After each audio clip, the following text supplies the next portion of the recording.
নমস্কাৰ কৃষক বন্ধুসকল, আসাম এগ্ৰিকালচাৰ টিপছ ইউটিউব চেনেলসকলকে স্বাগতম জনাইছোঁ।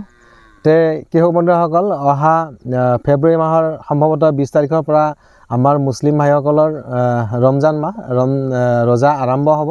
গতিকে সেইখিনি সময়ত তিয়ঁহৰ এটা ভাল বজাৰ দাম আমি দেখিবলৈ পাওঁ আৰু হয়তো আপোনালোকে বহুতে এই ৰমজান মাহক উদ্দেশ্য কৰি হয়তো আপোনালোকে তিয়ঁহ খেতি কৰিছে, কিন্তু এইখিনিতে এটা সমস্যা হয়তো বহুতৰে আপোনালোকৰ হৈছে যে হয়তো আপোনালোকৰ তিয়ঁহৰ বীজ ৰোপণ কৰিছে ঠিকে, গজালিও মেলিছে, কিন্তু আপোনালোকে হয়তো গ্ৰোথ কৰিব পৰা নাই, হয়তো গছবিলাক বঢ়াব পৰা নাই। যিহেতু ইমান দিনে ঠাণ্ডাও যথেষ্ট আছিল, এতিয়া অৱশ্যে ঠাণ্ডা অলপ কমিছে।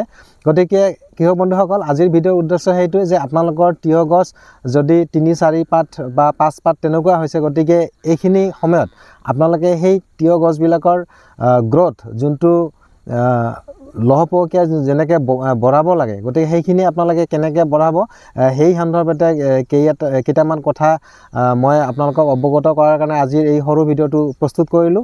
আৰু যদি আপোনালোকে মই আজিৰ ভিডিঅ'ত যিবিলাক তথ্য যোগান ধৰিম আৰু সেইমতে যদি আপোনালোকে সাৰ পানী বা যদি কিছুমান পিজিআৰ আপোনালোকে ব্যৱহাৰ কৰে, তেতিয়াহ'লে আপোনালোকে সঠিক সময়ত আপোনালোকে বজাৰ মূল্য পাবলৈ সক্ষম হ'ব। কৃষক বন্ধুসকল, আহক ভিডিঅ'টো আৰম্ভ কৰোঁ।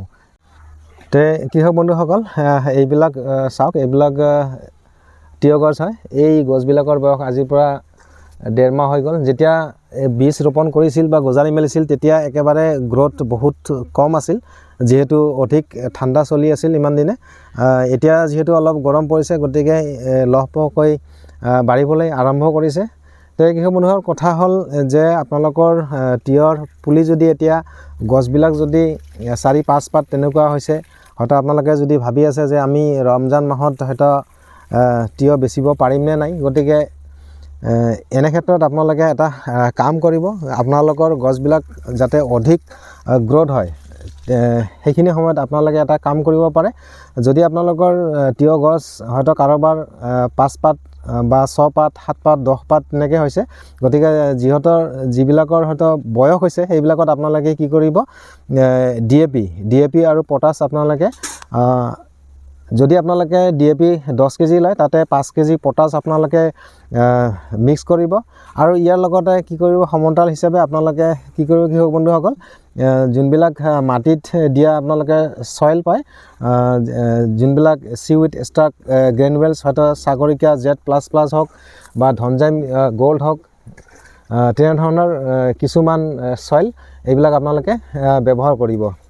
আৰু কৃষক বন্ধুসকল, মই আকৌ কৈছোঁ, যদি আপোনালোকৰ গছবিলাকৰ বয়স হৈছে হয়তো 1 মাহৰ ওপৰত হৈছে, তেনে ক্ষেত্ৰত আপোনালোকে DAP ব্যৱহাৰ কৰিব। আৰু যদি আপোনালোকৰ গছবিলাকৰ ইমান বয়স হোৱা নাই বা 4-5 পাত বা 6 পাত এনেকৈ হৈছে, আপোনালোকে কিন্তু তেনে ক্ষেত্ৰত আপোনালোকে NPK 10-26-26 সাৰটো ব্যৱহাৰ কৰিব। তাৰমানে DAP সাৰটো ব্যৱহাৰ কৰিলে যিহেতু পুলিৰ বয়স কম, গতিকে সেইখিনি সময়ত আপোনালোকৰ হয়তো গছৰ ক্ষতি হ'ব পাৰে, হয়তো আপোনালোকে বেছি ভাল কৰিব যাই হয়তো আপোনালোকৰ বেয়াই হ'ব পাৰে। আৰু ইয়াৰ লগত কি কৰিব কৃষক বন্ধুসকল, আপোনালোকে যি মই ক'লোঁ 10-26-26 সাৰ আৰু চইল একেলগে মিক্স কৰি আপোনালোকে ব্যৱহাৰ কৰিব। আৰু যদি DAP কৰে, আপোনালোকে কিন্তু তাৰ আধা অংশ আপোনালোকে পটাছ ব্যৱহাৰ কৰিব। মই আকৌ কৈ দিছোঁ, যদি 10 কেজি আপোনালোকক DAP লাগে, তাতে আপোনালোকে 5 কেজি কমচে কম পটাছ দিব। আৰু তাৰ লগত যোনবিলাক মাটিত দিয়া আপোনালোকৰ চিউইড গ্ৰেনুৱেলছ বা চইল পায়, আপোনালোকে এই চইল ব্যৱহাৰ কৰিব।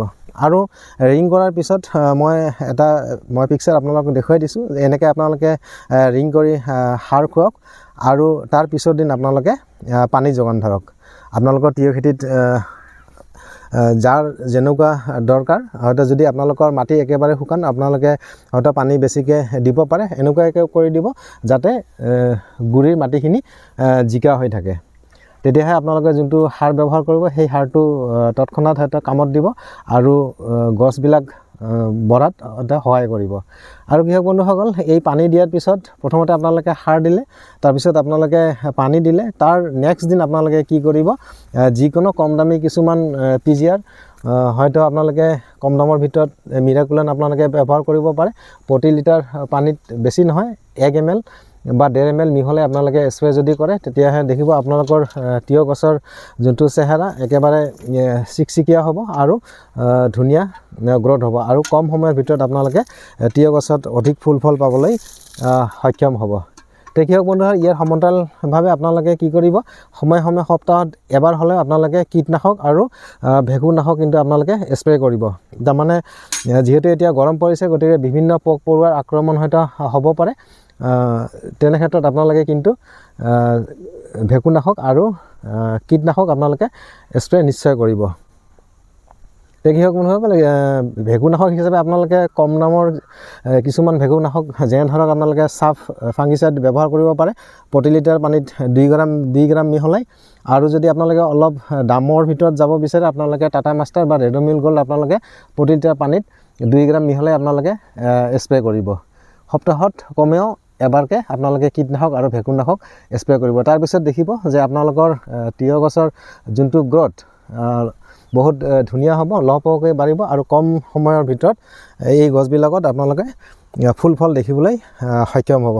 কৃষক বন্ধুসকল আজিৰ ভিডিঅ'ৰ উদ্দেশ্য এইটোৱে আছিল যে আপোনালোকৰ খৰতকীয়াকৈ কেনেকৈ তিয়হ গছৰ গ্ৰোথ আনিব বা লহপহকৈ কেনেকৈ তিয়হ গছ বঢ়াব, সেই উদ্দেশ্যে আজিৰ ভিডিঅ'টো মই প্ৰস্তুত কৰিলোঁ। ভিডিঅ'টো যদি ভাল লাগে আপোনালোকে লাইক এটা নিশ্চয় কৰিব আৰু নতুনকৈ কোনোবাই যদি মোৰ চেনেলত ভিডিঅ' চাই আছে আপোনালোকে মোৰ চেনেলটো ছাবস্ক্ৰাইব কৰি ৰাখিব এনেধৰণৰ ভিডিঅ' পাই থকাৰ কাৰণে।